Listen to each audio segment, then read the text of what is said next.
வேண்டும் என்ற காரணத்தினாலேயே கடிகாரத்தை உயரத்துல வச்சாங்க. மிக்ஸி எதுக்காக கண்டுபிடிச்சது? காலத்தை மிச்சப்படுத்துறதுக்காக. கிரைண்டர் எதுக்காக கண்டுபிடிக்கப்பட்டது?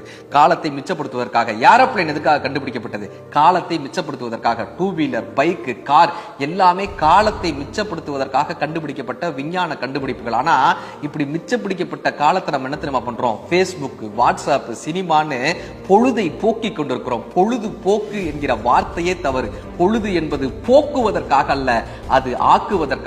சம்பாதித்த பணத்தை எல்லாம் ஒரு இடத்தில் குவித்து எரித்தால் எவ்வளவு பெரிய முட்டாள்தனமோ, அப்படி சேமித்த காலத்தை எல்லாம் ஒரே இடத்தில் குவித்து எரிப்பது என்பது மிகப்பெரிய ஒரு முட்டாள்தனம். காஸ்ட்லி வாட்ச் என்பதற்காக 25 மணி நேரங்கள் ஒருவனுக்கு கொடுக்கப்படாது. எவ்வளவு பெரிய வாட்சா இருந்தாலும் அதுல 24 மணி நேரம் தான். வாட்ச் என்றால் கடிகாரம் என்று நாம் தவறாக புரிந்து கொண்டிருக்கிறோம். வாட்ச் என்றால் கவனி என்று இன்னொரு பொருளும் இருக்கிறது.